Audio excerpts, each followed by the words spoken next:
ஐநா பொதுச் செயலாளரோடு ஜனாதிபதி அனுர சந்திப்பு என்பது புகைப்படத்துடன் கூடிய செய்தியாக வீரகேசரி பத்திரிகையில் இடம் பிடித்திருப்பதை நாங்கள் காணக்கூடியதாக இருக்கிறது.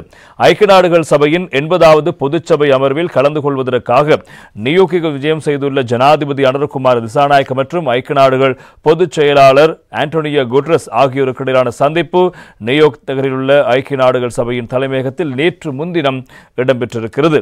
ஐக்கிய நாடுகள் சபையின் தலைமையகத்தில் சென்றிருந்த ஜனாதிபதியை ஐக்கிய நாடுகள் சபையின் பொதுச் செயலாளர் மரியாதையோடு வரவேற்றதோடு பின்னர் அவர்கள் இருவருக்கும் இடையிலான சினைப்புற உரையாடல்கள் ஈடுபட்டார்கள். எனவே இலங்கையின் புதிய பொருளாதார சீர்திருத்த செயல்முறையின் முன்னேற்றம் இலங்கையை பொருளாதார ரீதியாகவும் சமூக ரீதியாகவும் அரசியல் ரீதியாகவும் புதிய தரத்துக்கு உயர்த்துவதற்கான அரசாங்கம் தற்போது செயற்பட்டு வரும் செயற்திட்டங்கள் குறித்தும் ஜனாதிபதி ஐநா பொதுச் செயலாளருக்கு விளக்கமளித்திருக்கிறார்.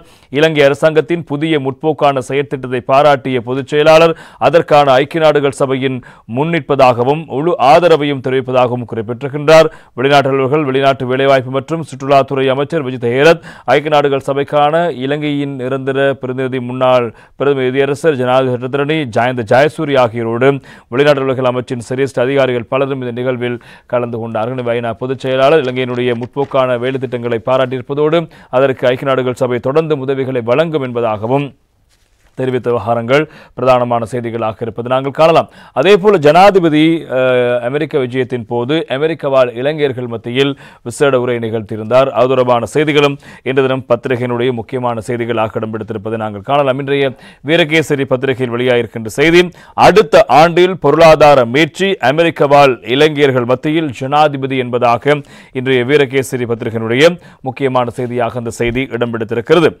இலங்கை பொருளாதார நெருக்கடி ஏற்படுவதற்கு முன்பு 2019 இருந்த நிலைக்கு அடுத்த ஆண்டு திரும்பக்கூடிய வாய்ப்பு உள்ளதாகவும் 2022 ஆண்டில் அதிகாரப்பூர்வமாக வங்குரோத்து நாடாக மாறிய இலங்கை அந்த நெருக்கடியை விரைவாக தீர்த்து வைத்த நாடாக மாறியுள்ளது என்றும் ஜனாதிபதி அனுரகுமார் திசாநாயக்க தெரிவித்திருக்கின்றார்.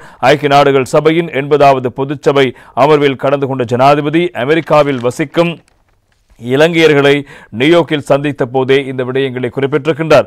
அமெரிக்க நேரப்படி நேற்று முன்தினம் பிற்பகல் நியூயோர்க்கில் உள்ள ஸ்டெனட் ஐலண்ட் கலைக்கூடத்தில் நடைபெற்ற அமெரிக்காவில் வசிக்கும் இலங்கை சமூகத்தினரான சந்திப்பில் பங்கேற்ற போதே ஜனாதிபதி அனுரகுமார் திசாநாயக்க இதனை தெரிவித்தார்.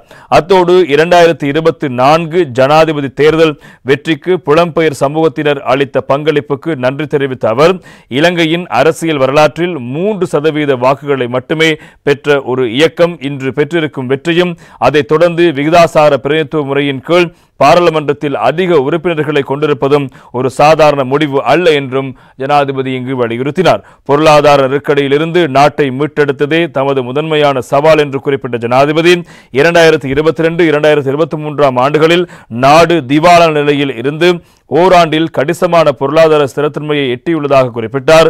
பொருளாதாரத்தை மிக வேகமாக மீட்டெடுத்த நாடுகளில் ஒன்றாக இலங்கை சர்வதேச அளவில் அறிமுகப்படுத்தப்படுவதாகவும் ஜனாதிபதி குறிப்பிட்டார்.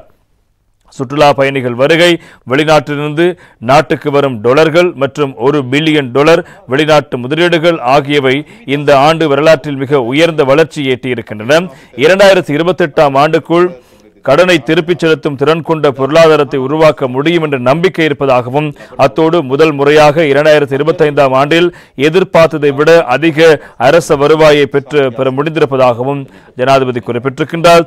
ஜனாதிபதி அவர்கள் பொருளாதார வெற்றிகள் சாதாரண மக்களை சென்றடைய வேண்டும் என்ற நோக்கோடு இந்த ஆண்டுக்கான வரவு செலவு திட்டம் தயாரிக்கப்படுவதாகவும் செயல்திறனற்ற அரச கட்டமைப்பை சீர்திருத்துவதற்காக 70,000 பேரை புதிதாக அரசு சேவையில் இணைக்கவும் இலங்கை வரலாற்றிலேயே உயர்ந்த சம்பள உயர்வை வழங்கவும், அதாவது 2025 ஆண்டு மட்டும் 11 கோடி ரூபாய் வழங்கப்பட்டிருக்கிறது. எனவே அந்த சம்பள உயர்வை வழங்க நடவடிக்கை எடுக்கப்பட்டுள்ளதாகவும் ஜனாதிபதி தெரிவித்தார். அத்தோடு அடுத்த ஆண்டுக்குள் அரசு சேவையின் அனைத்து கொடுக்கல் வாங்கல்களும் முழுமையாக டிஜிட்டல் மயப்படுத்தப்படும் என்றும் ஜனாதிபதி அங்கு குறிப்பிட்டார். மேலும் சர்வதேச அரங்கில் இழந்த நற்பெயரை மீட்டு வலுவான ராஜதந்திர உறவுகளை கட்டியெழுப்புவதில் குறிப்பிடத்தக்க முன்னேற்றம் கண்டிருப்பதாகவும் ஜனாதிபதி குறிப்பிட்டார். தெரிவித்திருக்கின்றார். சட்டத்தின் ஆட்சி தொடர்பில் பேசிய அவர், அதிகாரத்துக்கும் செல்வத்திற்கும் முன்விளைந்து கொடுக்கும் சட்டத்தை மாற்றி இன்று இலங்கையில் சட்டத்தை அணுக முடியாத ஒரு நபரும் இல்லை என்பதை நடைமுறையில் நிரூபித்து வருவதாகவும் தெரிவித்திருக்கின்றார். மோசடி மற்றும் ஊழலை ஒழிப்பதற்கான மக்கள் ஆணையை நிறைவேற்றி வருவதாகவும், அரசியல்வாதிகளின் வீண் விரயங்களை கட்டுப்படுத்த சட்ட வரம்புகள் உருவாக்கப்பட்டிருப்பதாகவும் குறிப்பிட்டிருக்கின்றார். பொதுமக்களின் பணத்தில் 1% வீணாக்காத அரசாங்கம் என்று அமைக்கப்பட்டுள்ளது. அத்தோடு மக்கள் மத்தியில் நீதியை கோரி நிற்கும் மிக முக்கியமான சம்பவமான உயிர்த்த ஞாயிறு தின தாக்குதல் குறித்த நீதிக்கான விசாரணைகள் தொடர்வதாகவும், சர்வதேச அளவில் நாட்டின் கரைப்படிந்த பிம்பத்திற்கு காரணமான கொலைகள் மற்றும் கடத்தல்கள் குறித்து நீதி வழங்கப்படும் என்றும் அவர் தெரிவித்திருக்கின்றார். படையினரின் பணிகள் குறித்து பாராட்டு இருந்தாலும் அதற்கு மறைமுகமாக செய்த குற்றங்கள் குறித்து விசாரணை நடத்துவதாகவும், குற்றங்கள் மற்றும் ஊழல்கள் தொடர்பான விசாரணைகளை ஒருபோதும் அரசியல் கோணத்தில் நடத்துவதில்லை என்றும் திட்டவட்டமாக ஜனாதிபதி குறிப்பிட்டார். மேலும் நாட்டில் மறைவான அரசுகளை நசுக்கி போதைப்பொருள் மற்றும் ஒழுங்கமைக்கப்பட்ட குற்றங்களை ஒடுக்க கடுமையாக உழைத்து வருகிறோம். இறுதியாக பாதியில் நிறுத்தப்பட்ட கட்டுநாயக விமானநிலைய திட்டம் போன்ற கட்டுமான பணிகளை மீண்டும் ஆரம்பித்திருப்பதாகவும், மக்களுக்கு கிடைத்த ஆணையின் எதிர்பார்ப்புகளை நிறைவேற்றும் பாதையில் அரசாங்கம் பயணிக்கிறது. இந்த மாற்றங்கள் கால அவகாசம் மற்றும் புலம்பெயர் சமூகத்தின் பங்களிப்பு மிக முக்கியம் என்றும் வலியுறுத்தி, முதலீட்டு வாய்ப்புகளை பயன்படுத்திக் கொள்ளவும், இலங்கையோடு பல்வேறு வழிகளில் தொடர்புகளை கொள்ளவும் அவர் இலங்கை வாழ் அமெரிக்க வாழ் இலங்கையர்களுக்கு இவ்வாறு அழைப்பு விடுத்திருக்கிறார். எனவே இலங்கையில் பாதாள குழு செயற்பாடு மிக முக்கியமான விடயமாக மாறியிருக்கிறது. எனவே அதனை இல்லாதொழிப்பிற்கான செயற்பாடுகளை ஆரம்பித்திருக்கிறோம். நாங்கள் முன்வைத்த காலை பின்வைக்கப் போவதாக ஜனாதிபதி குறிப்பிட்டார். அதே போல இலங்கையினுடைய பொருளாதார மீள் கட்டுமான செய்கின்ற விடயங்களை நாங்கள் துரிதமாக மேற்கொண்டு வருகிறோம். எனவே அதுக்கான பல சவால்கள் இருக்கிறது.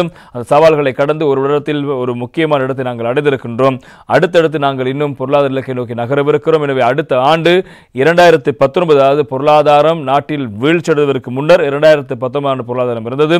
எனவே அந்த பொருளாதாரத்தை அடுத்த ஆண்டு எம்மால் அடைய முடியும். அதற்கான வேலை திட்டங்களை அரசாங்கம் மேற்கொண்டு வருவதாகவும் ஜனாதிபதி அன்ருகுமார் திசாநாயக்க அவர்கள் குறிப்பிட்டார். எனவே அதே போல இலங்கையில் இப்போது முதலீடு செய்வதற்கான வாய்ப்புகள் கிடைத்திருக்கிறது. எனவே நாங்கள் அதில் ஒரு சதவீதம் எங்களுக்கு வழங்க தேவையில்லை. நாட்டில் முதலீடு செய்வதற்கு இங்கிருந்து வருகை தருமாறு அமெரிக்கா இளைஞர்கள் அழைப்பு விடுத்தார். அதே போல இங்கே இருக்கின்றவர்களாக இருக்கலாம் அல்லது நீங்கள் தொழில் புரிகின்ற இடமாக இருக்கலாம், அங்கு முதலீடுகளை செய்வதற்கான தேடுவதற்கான வாய்ப்பு இருக்கலாம். எனவே அவ்வாறானவர்களை நாட்டுக்கு அழைத்து வந்து முதலீடு செய்வதற்கான விடயங்களை ஒத்துழைப்பு வழங்குமாறும் ஜனாதிபதி இங்கு அழைப்பு விடுத்தார். அதே போல இலங்கைக்கு அதிக அளவில் சுற்றுலா பயணிகளாக வருகின்றவர்களில் அதிகளவானோர் இலங்கையை சேர்ந்தவர்கள், வெளிநாடுகளில் வசிக்கின்றவர்கள் தான் வருகிறார்கள். எனவே நீங்கள் ஒரு வருடத்துக்கு ஒரு முறை வருவதை விட 2-3 முறைகள் வந்தால் நாட்டுக்கும் நல்லதாக இருக்கும். நீங்களும் நாட்டோடு தொடர்புகளை பேணுவதற்கான ஒரு வாய்ப்பாக இருக்கும் என்பதாகவும் ஜனாதிபதி அமெரிக்க வாழ் இளைஞர்கள் மத்தியில் உரையாற்றி போது தெரிவித்த கருத்துக்கள் இங்கே முக்கியமான தகவலாக இருப்பதை பார்க்கலாம். எனவே இவ்வாறு